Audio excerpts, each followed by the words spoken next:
Good morning, students. Today we are going to start our first module of our subject, that is Indian Contract Act 1872. As its name indicates, this act is applied to all contract irrespective of their size, nature, etc. നമുക്കറിയാം, നമ്മുടെ ബിസിനസ്സിൽ അല്ലെങ്കിൽ കൊമേഴ്സിൽ ഒഴിച്ചുകൂടാൻ പറ്റാത്തൊരു ടേമാണ് contract എന്ന് പറയുന്നത്. ആ കോൺട്രാക്റ്റുമായി ബന്ധപ്പെട്ട് നമ്മൾ മനസ്സിലാക്കേണ്ട ഡിഫറെൻറ്റ് ലോസ് അല്ലെങ്കിൽ അതിൻ്റെ റൂൾസ് ആൻഡ് റെഗുലേഷൻസ് ആണ് ഈ ഒരു മൊഡ്യൂളിലൂടെ നമ്മൾ ഡിസ്കസ് ചെയ്യാൻ വേണ്ടി പോകുന്നത്. നമുക്കിതിൻ്റെ ഓരോ ആസ്പെക്റ്റിലേക്ക് കിടക്കാം. Basically speaking, Indian Contract Act came into force on 1st September 1872. As its name indicates, it is a act applicable to India, but the state of Jammu and Kashmir is exempted from this provision of this act.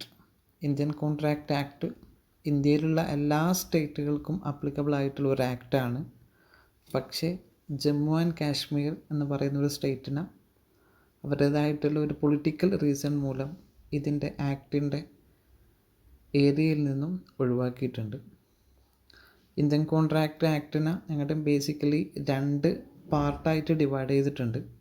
അതിൻ്റെ first part എന്ന് പറയുന്നത് contract ആക്ടുമായി ബന്ധപ്പെട്ടിട്ടുള്ള അതിൻ്റെ general principles ആണ്. that contains in the section from 1 to 75. The remaining sections of this act contains special contracts.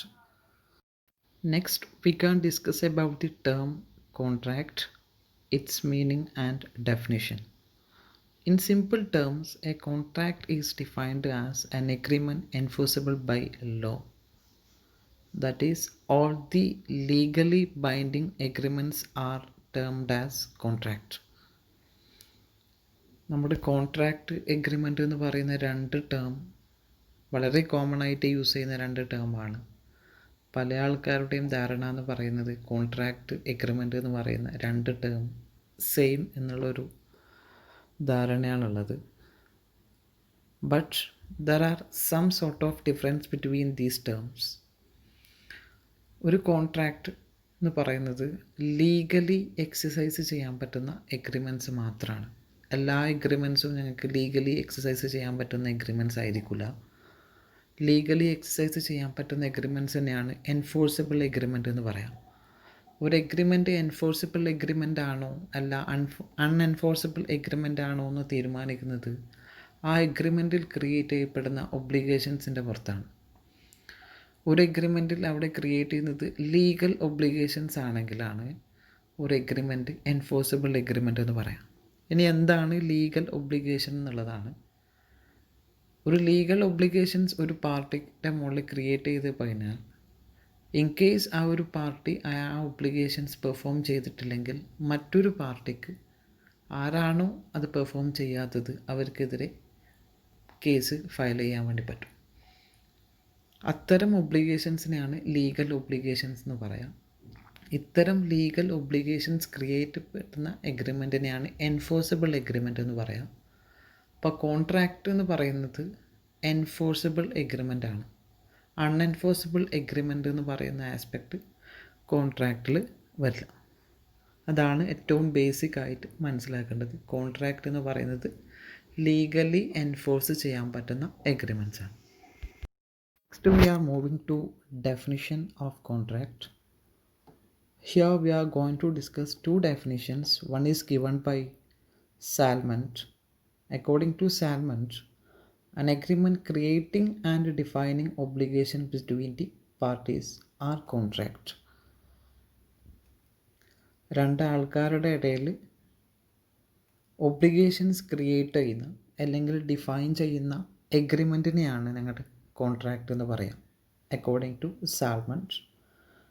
Then next popular definition is given in this section of Indian Contract Act, that is, an agreement enforceable by law is a contract. It is the simplest definitions, so we can follow this definition.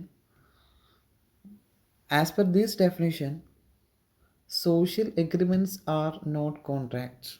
Social agreements include a marriage invitation, offering a mobile to son by his father as a gift, etc.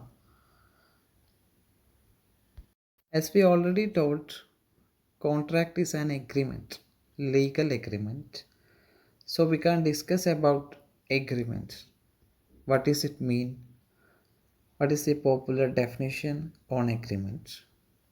In simple terms, in an agreement, there may be two parties in which one party makes an offer to other party and the other party accept the same.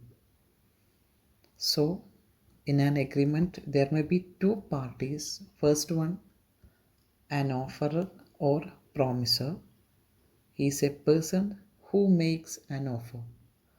The second party is offeree or promisee, is a person to whom the offer is given or the person who accepts the offer. For example, if Mr. A makes an offer to Mr. B that he is ready to sell his car for rupees 50,000. Here Mr. A makes an offer to Mr. B. So in this example, Mr. A is a offerer and Mr. B is the offeree. The popular definition given on agreement is, according to section 2E of Indian Contract Act, every promise or set of promises forming the consideration for each other. ഈ ഒരു definition പ്രകാരം ഒരു എഗ്രിമെൻറ്റിൻ്റെ ഏറ്റവും important aspect എന്ന് പറയുന്നത് promise or offer. ഒരാൾ മറ്റൊരാൾക്ക് കൊടുക്കുന്ന ഓഫർ ഉണ്ടായതുകൊണ്ട് മാത്രം പോരാ, ആ ഓഫർ ലഭിക്കുന്ന ആൾക്കാർ അത് ആക്സെപ്റ്റ് ചെയ്യുകയും കൂടി ചെയ്ത് കഴിഞ്ഞാൽ മാത്രമേ എഗ്രിമെൻ്റ് ആവുള്ളൂ.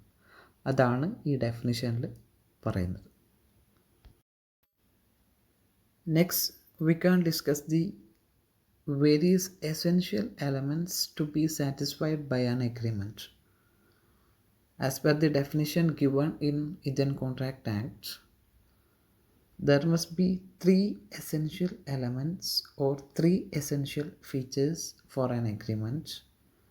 The first one is minimum two parties are required to constitute an agreement. The first party is known as offerer. As we already discussed, offerer is a person who makes an offer. The second party is offeree. That means he is a person to whom the offer is given or the person who accepts the offer.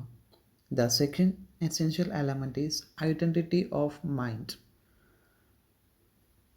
By the term identity of mind, it means two parties must have agreed about the subject matter of the contract in the same sense. There shall not be any confusion regarding the subject matter.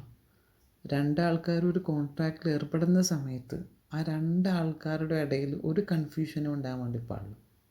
എന്താണോ അവർ കോൺട്രാക്റ്റിൽ agree ചെയ്ത കാര്യങ്ങൾ അത് രണ്ടാൾക്കാരും ഒരേ സെൻസിൽ തന്നെയായിരിക്കണം മനസ്സിലാക്കേണ്ടത്. For example, ഒരാൾ മറ്റൊരാളോട് പറയാണ്, ഞാൻ എൻ്റെ ഒരു കാറ് വിൽക്കാൻ വേണ്ടി റെഡിയാണ്. അപ്പോൾ ആ പറയുന്ന ആൾക്കാരുടെ കയ്യിൽ രണ്ട് കാറുണ്ട് എന്ന് സങ്കല്പിക്കുക. ഒരു സ്വിഫ്റ്റ് കാറ്, അതേപോലെ ഒരു റിറ്റ്സ് കാർ. അപ്പോൾ ഇയാൾ ഓഫർ കൊടുക്കുന്ന ആൾ മീൻ ചെയ്യുന്നത് അയാളുടെ സ്വിഫ്റ്റ് കാറ് വിൽക്കാൻ വേണ്ടി എന്നുള്ള ഒരു ഓഫറാണ്. പക്ഷെ ഇത് കേട്ട ആൾ വിചാരിച്ചത് അയാളുടെ റിറ്റ്സ് കാറ് എന്നുള്ള ഒരു ധാരണയിലാണ്. അപ്പോൾ ഇവിടെ രണ്ടാളുടെ ഇടയിൽ ഒരു കൺഫ്യൂഷൻ ഉണ്ട്. രണ്ടാൾക്കാരും എഗ്രി ചെയ്യുന്ന സബ്ജക്റ്റ് മാറ്റർ എന്ന് പറയുന്ന വ്യത്യാസമാണ്. ഓഫർ കൊടുക്കുന്ന ആൾ വിചാരിച്ച സബ്ജക്റ്റ് മാറ്റർ എന്ന് പറയുന്നത് അയാളുടെ സ്വിഫ്റ്റ് കാറാണ്. ഈ ഓഫർ കേട്ട ആൾ ഓഫറിൽ വിചാരിച്ചത് അയാളുടെ റിറ്റ്സ് കാർ എന്നുള്ളതാണ്. അപ്പോൾ അവിടെ രണ്ടാൾക്കാരുടെയും തമ്മിൽ ഒരു കൺഫ്യൂഷൻ ഉണ്ട്. അത്തരം കൺഫ്യൂഷൻസ് ഇവിടെ അലൗ അല്ല. രണ്ടാൾക്കാരും എന്താണോ കോൺട്രാക്റ്റിൽ പറഞ്ഞ സബ്ജക്റ്റ് മാറ്റർ അത് രണ്ടാൾക്കാരും സെയിം സെൻസിൽ തന്നെ ആയിരിക്കണം മനസ്സിലാക്കേണ്ടത്. മൂന്നാമത്തെ പോയിൻ്റ് എന്ന് പറയുന്നത് പ്രോമിസ് എന്നുള്ളതാണ്. ഞാൻ ഓൾറെഡി പറഞ്ഞു കഴിഞ്ഞു. An agreement is all about promise. Okay, these are some of the important concepts with relate to Indian Contract Act. Thank you.